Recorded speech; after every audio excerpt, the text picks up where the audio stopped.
모든 것은 이 사진 한 장에서 시작되었습니다. 각기 다른 학교의 교복을 입은 학생들이 대구 남산동에 모여 있습니다. 1951년에 촬영한 걸로 추정되는 흑백 사진 속 학생들은 어느덧 백발의 노년을 맞았습니다.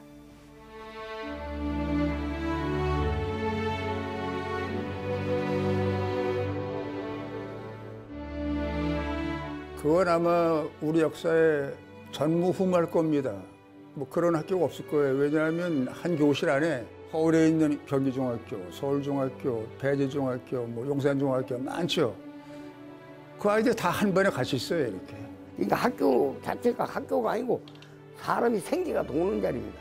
어느 방은 110몇 명입니다. 긴 판자떼기 하나 위에 앉는 둘이니까. 초가집에서 배웠어요. 거기에 이제 입학을 시켜줬어요.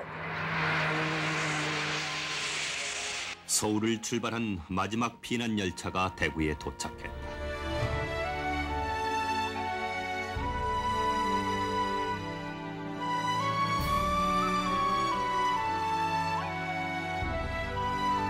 (1952년) 대구 연합중학교 3학년에 전학해서 공부했었습니다.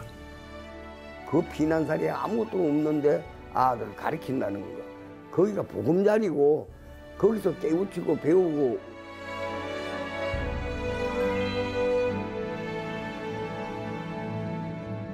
오늘 주제가 피난학교지 않습니까? 근데 저는 사실 평생 이 피난학교라는 단어 자체를 이번에 처음 들었거든요. 네, 생소하기 때문에 더 호기심을 불러일으키는 피난학교인데 그 흥미진진한 이야기를 또 펼쳐주실 이야기 손님이 계시죠?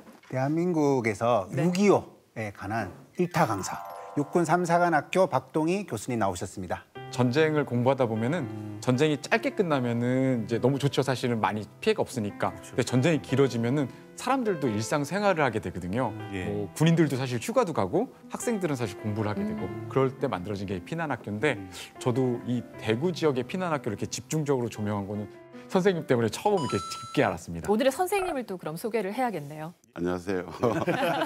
대구교육박물관이 2018년도 6월 달에 개관을 했거든요. 네. 그 개관 특별전으로 서울 피난 대구 연합중학교라는 프로그램을 하면서 저희가 이걸 발굴했습니다. 저희가 앞서 그 사진 한 장으로 오늘 방송을 열었단 말이에요. 그 사진 한 장이 대구 피난학교를 드러내는 그런 계기가 됐다면서요. 그게 일종의 아이콘인데요. 아이콘. 나이 많으신 선생님이 한 분 오셔가지고 휠체어를 타고 오셔서 이 사진이 이 박물관 짓는 데 도움이 될 거예요. 그리고 지정을 받고 그걸 받고 저희가 연구 조사에 들어갔습니다. 그래서 명품 다큐멘터리를 만든다는 기분으로 정말 많은 자료들을 모았고 대구에서 1951년에 학원이라는 잡지가 창간이 됐거든요. 거기에 보니까 A 기자라는 이름이 서울 피난 대구 연합중학교 르포 기사를 써놨어요. 이런 게 있었나? 글만 있는데 사진이 저희가 기증을 받으니까 이걸 이제 결합을 시켜서 저희가 찾기 시작했죠.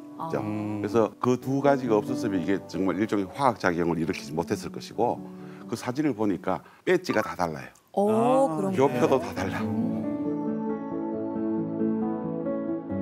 그래서 역사적 사실에 저희가 탁 이렇게 목이 메였습니다. 저 빡빡머리 어린이들이지 않습니까? 까까머리. 네. 이 사진을 보고 웃고 있지만 그 저 바깥에서는 지금 전쟁 중인 거 아닙니까? 그래서 이 아이들이 여기서 재밌게 놀았을까? 재밌게 놀았으면 좋겠다. 그 생각 좀 했어요.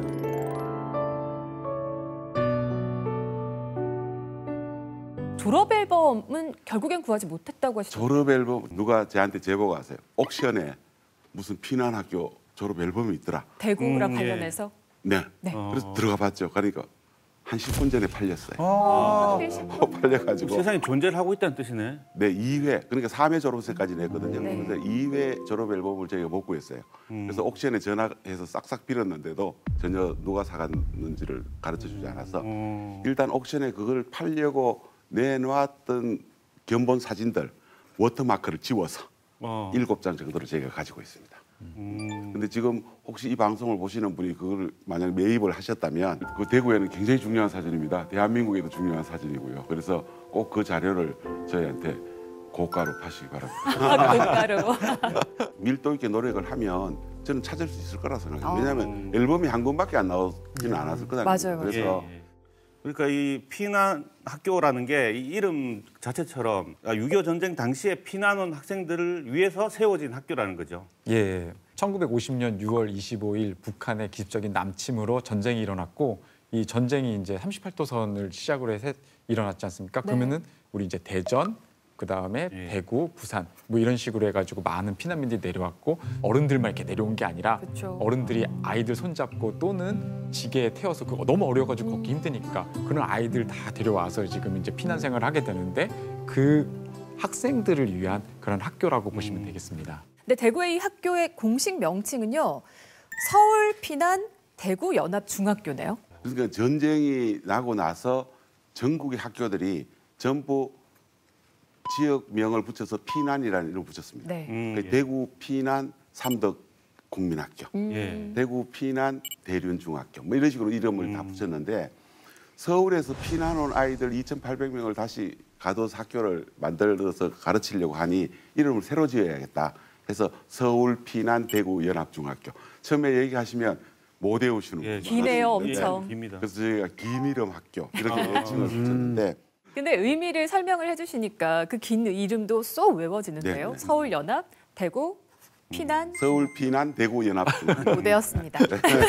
아니 관장님 보통 이제 전쟁통에서 막 공부하기도 하죠. 근데 규모가 어마어마한데 그럼 뭐 공간이 필요했을 건데 또 어디에서 그러면 이런 학교가 운영된 거죠? 이제 지금 만약 가보시면 경북여고 뒤쪽으로 가면은 이제 주택들이 쭉 모여 있고, 그 조금 더 가면 향교가 있습니다. 향교와 이것 사이에 일본 육군 관사가 있던 자리입니다. 다시 해방이 되고 국군 관사로 썼는데 관사와 관사 사이에 그 자투리 땅, 거기에 학고방을 지었습니다. 근데 아까 그 사진에 보면 이렇게 나무 이렇게 있고 한 게 그게 국영어가 이쪽에 있고 우리 피난학교가 이쪽에 있어요. 이 길이 눈에 익어요. 피난학교 출신 분들을 거기까지 모시고 가서 보니까 맞아 여기에서 이렇게 보면은 경북여고 본관이 보였거든. 이디오피아 군인들이 저기 있었어. 그리고 거기 불이 났었어.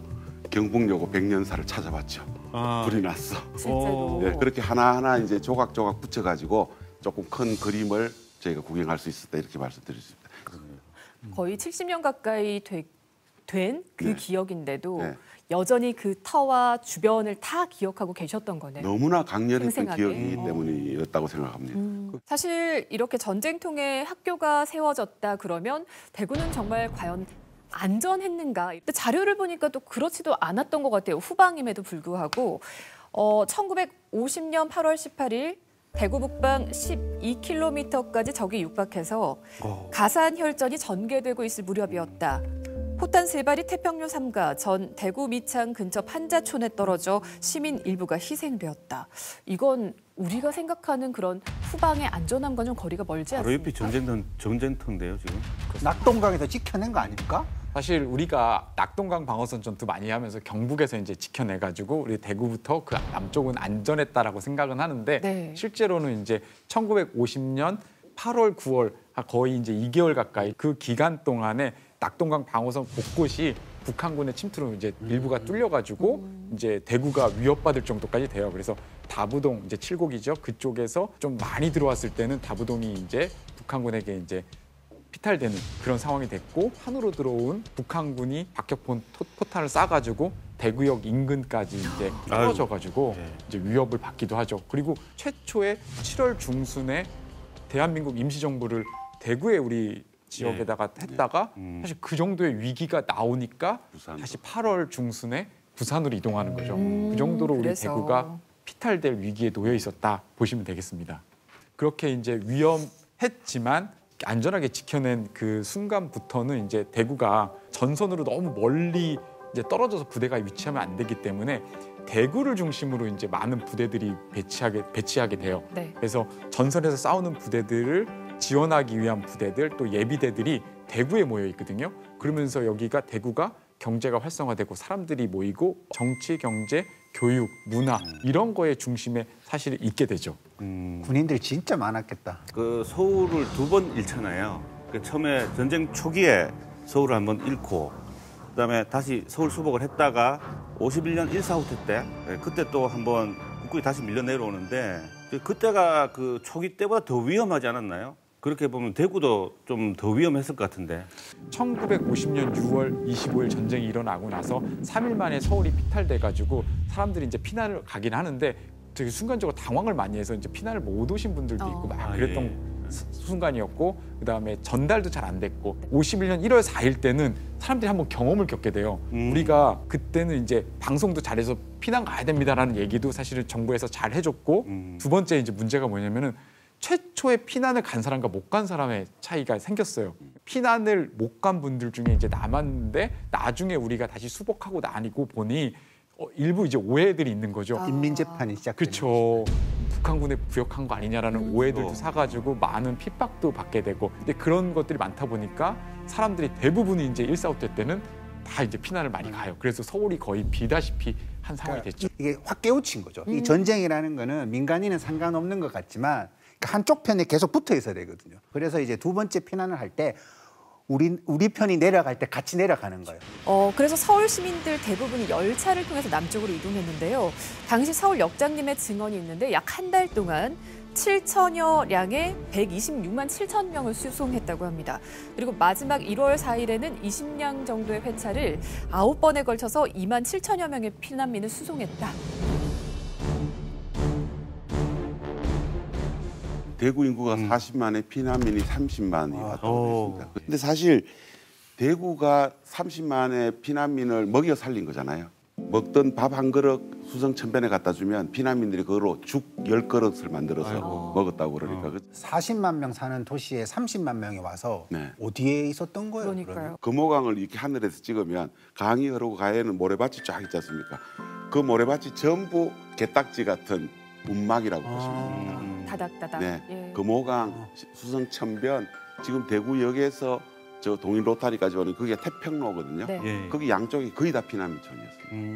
지금도 한 3만 명만 들어와도 막 행정이 마비되고 그럴 건데 그러게요. 그 당시에 몇십만 명이 그렇게 들어왔으니까 그 당시 6.25 전쟁 당시에 가난을 묘사한 문학 작품을 보고 있으면 뭐 조정래 태백산맥에도 나오고 하지만 뭐 감자 한 개를 6명이 나눠 먹었다 뭐 이런 이야기들이 있잖아요. 뭐 어떻게 깜짝 놀라는 일이죠. 아마 다 가난하고 다 배고프니까 버티고 버텼을까 이런 생각도 해봐요. 그러니까 저희가 만난 그 피난학교 재학생 그 어르신들을 이렇게 만나보면 아무것도 할 게 없었다는 거죠. 당시. 네. 학교 수업을 마치고 나오면 그냥 수성천변에 흐르는 물만 보면서 하루 종일 앉아 있었고 조금 재바른 친구들은 석간신문 해서 영남일보사에 가서 석간신문 받아서 돌리기도 하고 신문팔이 하고 그때 뭐 연매시장에 가서 떡 훔쳐 먹은 얘기 뭐 이런 것들도 많이 하시더라고요.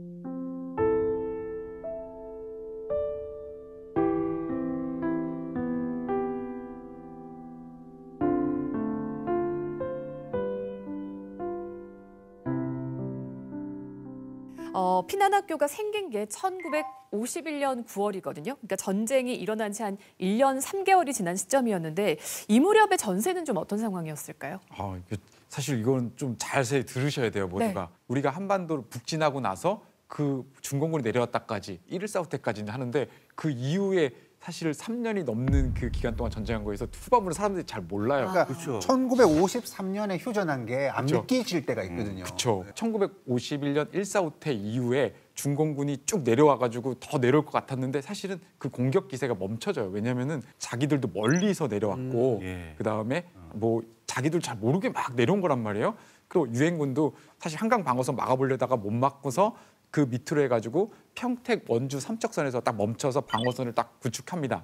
그리고 나서 유엔군 사령부에서도 한번 이제 올라가 보자. 그래서 중공군이 어디까지 왔는지 그리고 얘네들이 어떤 의도를 갖고 있는지 하자. 그래서 쭉 살펴보니 좀 잠잠하니까 그때부터는 우리도 그럼 한번 조금씩 올라가 볼까 해서 전선을 좀 북상시켜 보는 노력이 생겨요. 그걸로 해서 1951년 5월, 6월까지 쭉 올라가면서 이제 우리가 지금 하는 이제 휴전선 인근 쪽까지 이제 계속 올라가게 돼요. 1951년 7월에 이제 휴전 회담이 이제 본격적으로 시작돼요. 그러면 이제 이 전쟁이 그러면 치열하지 않냐? 아니에요. 우리가 영화로도 많이 보는 그 고지전이 이제 그 있었던 거예요. 그 진짜 한 치의 땅을 뺏기 위해서 정말 엄청나게 많은 사람들이 죽어나가면서 하는 전쟁이고 후방에서도 부산, 대구 이제 이쪽으로 많은 전쟁 물자들이 왔다 갔다 하고 그다음에 큰 도시고 다른 지역에 비해서는 경제가 좋으니까 피난민들도 여기 많이 모여서 터 잡은 사람들이 있었고 그분들을 위한 또 학교도 필요하고 그런 게 이제 집중 이제 됐다고 보시면 되겠습니다. 그래서 9월에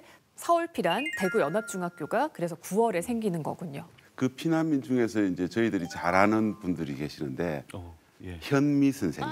남한계. 네, 돌아가신 지 이제 조금 됐죠. 현미 선생님을 저희가 찾아서 인터뷰도 하고 만났습니다. 네. 현미 선생은 1·4부대 때 이북에서 내려오신 피난민이에요. 근데 왜 서울 피난 쏙이고 들어갔대요. 네, 그래 이북에서 온 아이들만 또 모아서 하는 기관이 있었는데 동생은 그 학교 다니고 자기는 이제 서울 피난에 와서 다녔는데 가수 나애심이라고 있습니다. 나애심 선생이 자서전이 있는데 그걸 보니까 현미 선생 얘기가 나오는 거예요. 피난학교 다니면서 미군 부대에 노래를 하러 왔는데 너무 아이가 초라해 보이니까 자기 드레스를 입혀주니까 이게 볼륨이 안 사니까 자기가 세탁하려고 했던 속옷들을 구겨가지고 여기 어깨하고 이렇게 뭐 뽕을 만들어서 너무 야위었다는 그렇죠. 거죠. 그래서 노래를 부르게 했다라는 걸 제가 기록을 해서 현미 선생을 만났습니다. 네. 이 얘기를 했더니만은 30분 동안 울어서 제가 인터뷰를 못했습니다. 피난 나가는 게 아니고 일주일만 대동강을 건너라 그랬거든요. 중공군이 쳐들어오니까 대동강을 건너야 산다. 그래서 자다 말고 그냥 걸어서 고로 대구까지 2달을 걸어간 거예요. 철로길을 따라오는데 뭐 시체 막 그냥 발로 차면서 그때 초가집인데 꼭대기 산 꼭대기 같은 데 있었는데 그때 다 피난민이에요. 대구 갔는데 아는 사람이 있어요. 뭐가 있어요. 뭐 어디 무슨 졸간 같은데 거기를 어떻게 얻었어요. 그래가지고 집세도 안 내고 내려와서 집을 이제 얻은 게 남산동이야. 남산동. 내가 남산동 그 성광교회 옆에 있었는데 우리가 6명에다가 엄마 아버지 뭐 8명이잖아요. 그다음 큰엄마 또 사연이 엄마 언니 친구 12명이 빈자리에 눕고 그렇게 해서 잤어요. 그래도 그때는 이제 그것이 너무 감사했던 거예요. 그럼 엄마가 시장에 나가서 이제 군복도 팔고 뭘 팔면서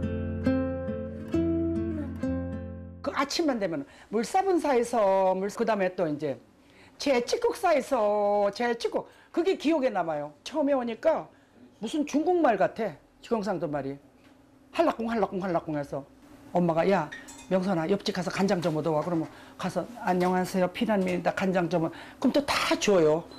그리고 우리가 처음에 와서는 그냥 간장에다 밥 비벼 먹었어요. 그래도 그게 그렇게 맛있었어요. 그러니까 밥은 내가 해야 되고 이제 14살이 됐죠. 내 남자 동생 그때 당시에 저기 12살짜리가 물찌개 지고 그리고 이제 학교는 가야 되는데 동생 5살짜리하고 2살짜리하고는 거기 상다리에다가 묶어놓고 왜냐면 그때 당시에 이제 나쁜 사람들이 막 잡아갈까 봐. 그리고 거기서부터 A, B, C, D를 배우고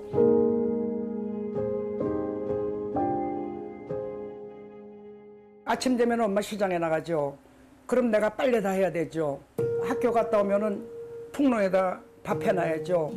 그러면 애 또 봐야죠. 기억나는 건 연매시장에서 떡장사 가락떡 엄마가 팔아오라고 그러면 내가 배가 고프니까 내가 하나둘을 먹잖아요. 그럼 엄마가 왜 한 개 두 개 비냐고.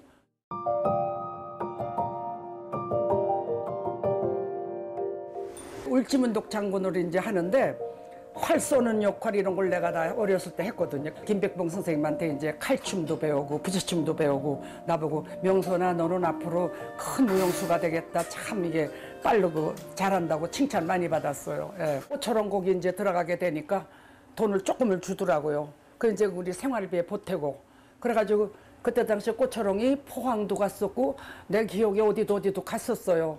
집에 있으면 애기 봐야 되고 밥 봐야 되고 그러니까 밖에 나가는 게 그렇게 좋더라고요. 그때는요. 내가 딱 대한민국에 와서 처음 배운 게 뱃삼의 무초예요. 노래책 요만한 게 있었어요. 그때 당시에 뱃삼의 무초 고요한 그날 밤 그거 그다음에 카네이션 꽃잎 지던 밤 추억에 울던 그 밤을 그거 이제 처음으로 가요를 배운 거예요.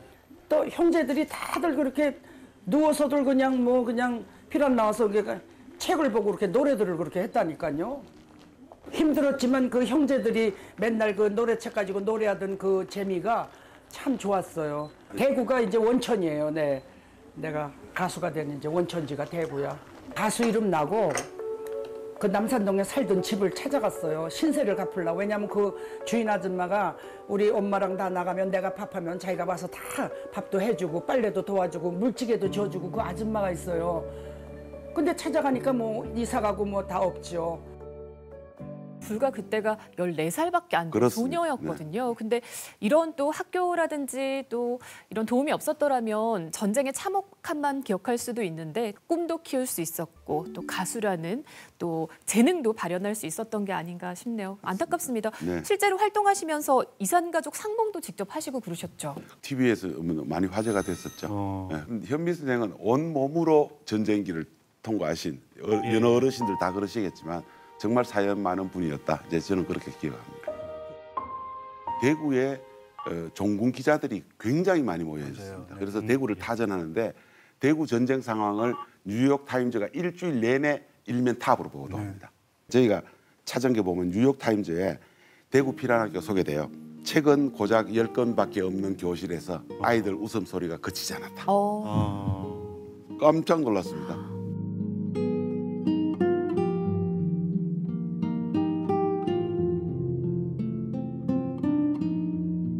아니 그래도 타지에서 왔으면 이 막 너무 정신이 없고 하니까 학교를 보내겠다라는 생각을 못 할 수도 있을 것 같은데 그런 분위기 속에서도 막 부모들이 학교로 보내고 했던 뭐 이유가 있었을까요? 아이들 교육에 걱정이 돼서 열심히 학교를 보냈을 것이다 생각하는데 저는 최소한 그렇게 생각하지 않습니다. 왜냐하면 부모들 다 그냥 배추 이파리 주어로 다 나갔을 것 아니에요. 그럼 아이들은 갈 곳이랑은 학교밖에 없는 건데 그나마 피난학교를 열어줬기 때문에 거기 갈 수 있었는데 아까 웃음소리가 그치지 않았다. 제가 이런 얘기를 했잖아요. 그래서 제가 물었습니다. 뉴욕타임즈에 이렇게 났는데 선생님 어떻습니까? 아, 그거 생각이 난대요. 최 선생님하고 뭐 다른 여러분들 만났을 때 피난학교 다닌 선생님들. 네, 선생님이 너 서울에서 전화가 왔으니까 집에 바이올린 있는 사람 손 들어봐. 그러니까 누가 손을 들더래요. 바이올린 내일 학교로 가져와. 줄 다 떨어졌는데요. 아, 내가 끼울게. 그래서 철사줄 뭐 이런 것들 끼워가지고 선생님이 연주를 했다는 거다. 바이올린 연주를. 그래서 아이들이 박수 치고 너무 좋았다고. 그래서 사실 그 공공한 삶과 교실에서 그 아이들의 동심이랄까 이런 것들은 조금 상반되는 수도 있잖아요. 그래서 아, 아이들의 꿈은 전쟁통에 사라지지 않았구나 이런 걸 느꼈다고 이제 어르신들이 말씀을 해요. 그러니까 아마 뉴욕 타임즈도 그냥 신기해서 보여준 게 아니라 이 한국 사람들이 전쟁이 났지만 무너지지 않을 것 같다, 버티고 있다 이 메시지를 주기 위해서 그 상징적으로 그 모습을 또 미국에서 보도하지 않았을까 이런 생각이 들었습니다.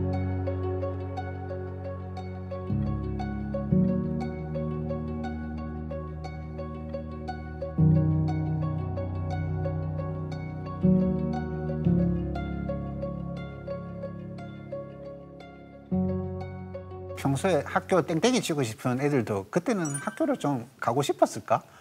학교를 가야지 그래도 친구들을 만나고 그래도 좀 웃을 수 있고 또 어떤 면에서는 학교라는 곳이 아이들에게 좀 그 당시에는 안전한 돌봄이었다. 이런 또 보금자리였다 이런 생각이 또 드네요. 그러니까 선생님들도 같이 피난 내려오신 분들이거든요. 입장이 같았죠. 그래서 더 열성적으로 가르치지 않았을까.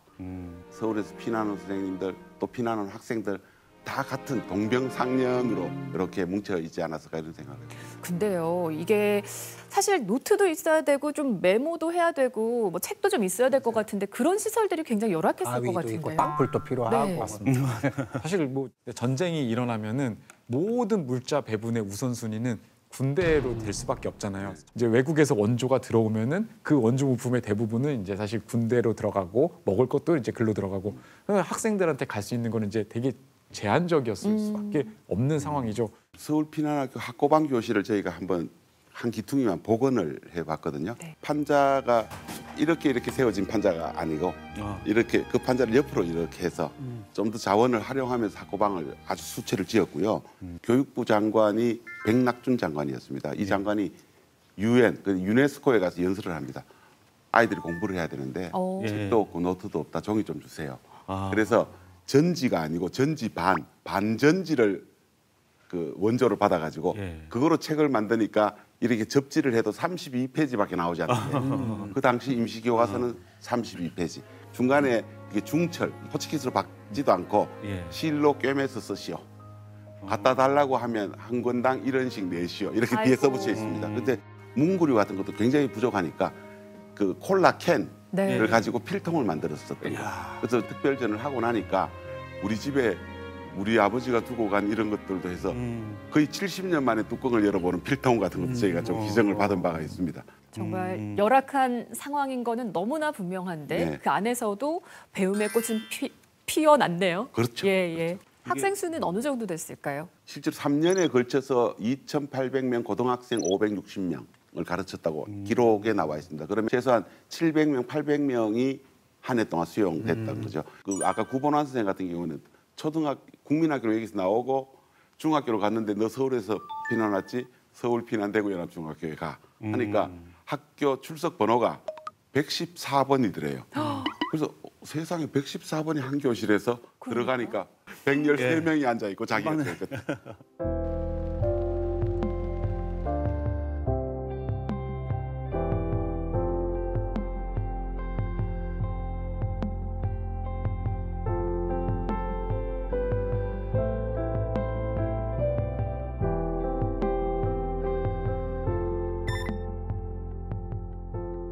피난학교 전시는 2018년 박물관이 개관할 당시에 기획전시로 준비를 했었던 내용인데요. 이 전시를 준비하면서 전쟁이라는 힘든 시기를 버텨내는 것이 어떤 무력이나 힘이 아니라 결국 교육이 가지고 있는 힘이 아닐까 하는 생각이 들었습니다. 그런 교육의 가치 그리고 그 힘을 많은 사람들과 공유하는 것이 더 좋을 것 같아서 상설 전시로 준비하게 되었습니다.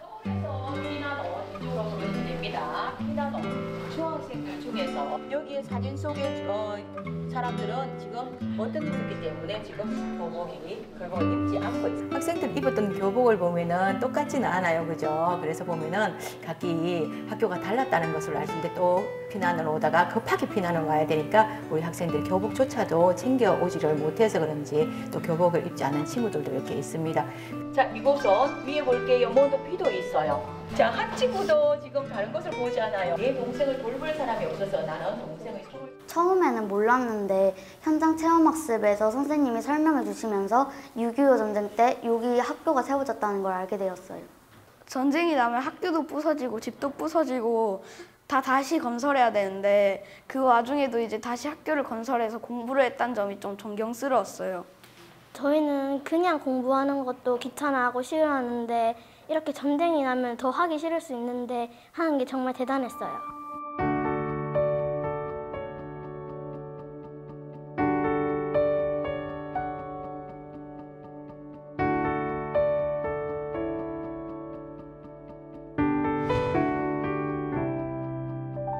사실 기록으로는 많이 접하긴 했습니다만 실제로 피난 온 학생들이 강변이라든지 산 중턱이라든지 나무 아래에서 칠판만 가져다 놓고 노천에서 수업하는 모습들을 사진으로 다 확인을 할 수가 있었거든요. 그런 모습을 통해서 당시 배움에 대한 열정 이런 것들이 전시를 준비하는 입장에서 굉장히 놀라웠던 것 같습니다.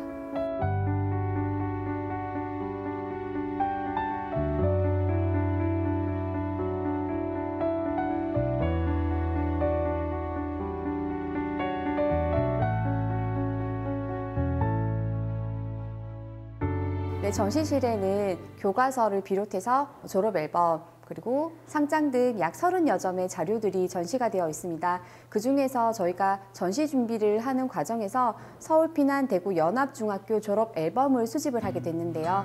앨범 속에 실제로 당시 근무했던 선생님들의 사진 그리고 학생들이 조례를 하는 모습 그리고 또 실제적인 학교 외형들을 확인할 수 있는 사진 자료들이 포함되어 있어서 굉장히 가치가 있었던 것 같습니다. 앞에 교과서를 보면서 되게 인상 깊었어요. 교과서가 되게 어렵게 적혀 있는 것 같고 저희 교과서보다 훨씬 더 작고 그렇던데 힘든 상황에서 저렇게 교과서 보면서 공부하는 게 존경스러웠어요. 저는 양철 필통이 제일 인상이 깊었어요. 왜냐면은 저희는 뭐 유행하는 거나 그런 필통으로 쓰는데 그런 디자인은 신경 안 쓰고 저런 필통을 쓰는 게 좀 인상 깊었어요.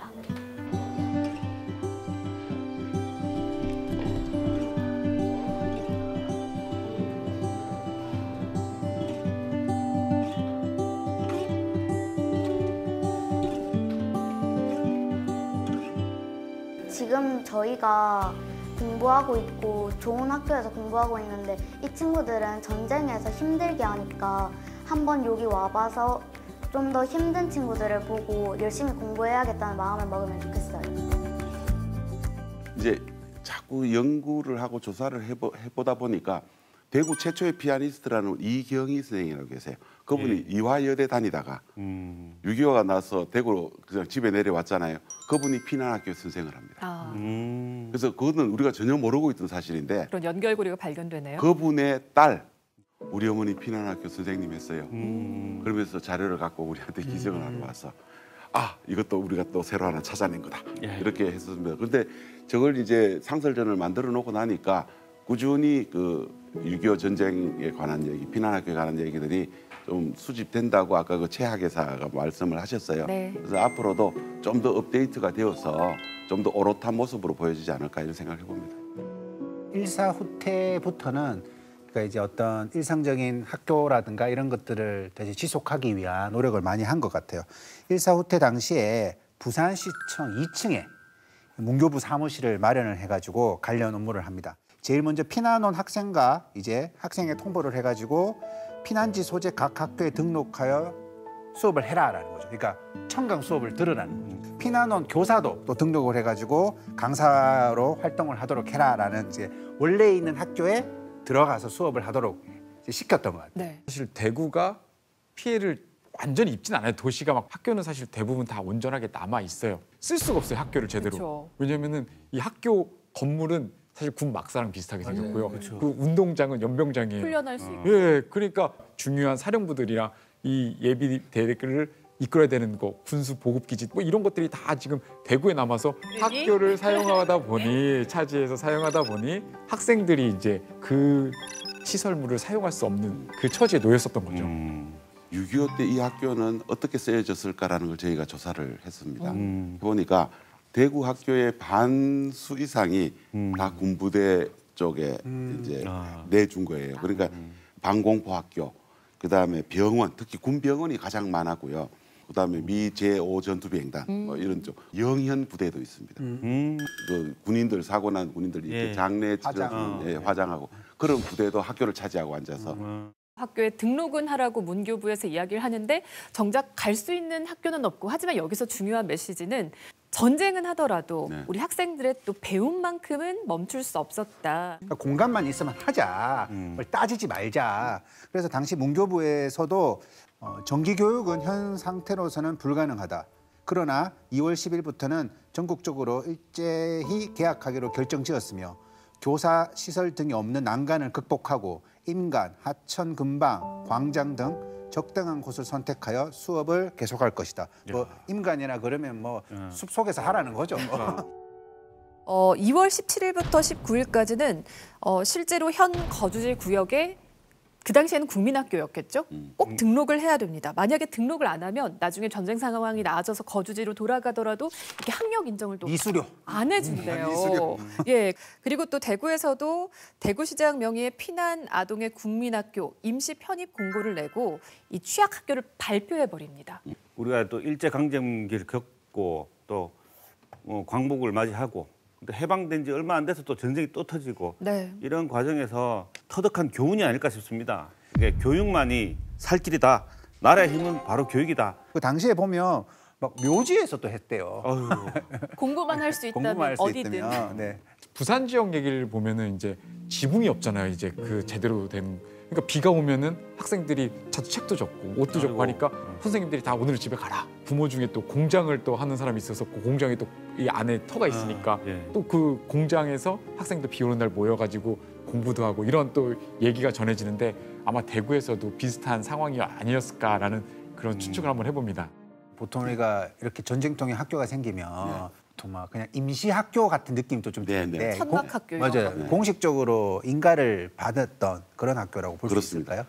아이들이 와서 불황아처럼 거리를 떠돌고 있으니 뜻있는 대구 달성군의 장학관, 장학사 두 분이 서울에서 피난 온 선생님들을 일일이 만납니다. 이 아이들을 어떻게 할 것이냐. 지금은 더 이상 수용할 수 없습니다. 그럼 학교를 만듭시다 해서 정식 개교, 정식 폐교했던 학교가 서울 피난 대구 연합중학교. 부산 같은 경우는 일종의 청강 학교였습니다. 교실이 좁으니까 운동장에 가서 하는데 천막 덧쳐서 뒤에서 들어가 이런 학교고요. 피난 학교가 정식 학교인 데가 대구가 유일한 거예요? 그렇습니다. 네, 저희가 한국 바로는 그렇습니다. 공식적인 대회도 나가서 상도 수상하고 이랬던 걸 보면 피난 온 아이들을 위해서 특별히 학교를 지어준 유일한 학교가 서울 피난 대구 연합중학교. 그 천막을 뚫고 들어오는 그 햇살이 너무 뜨거워가지고 그 굽는 판에 오만 세계 문학 얘기를 얼마나 잘해 주시는지.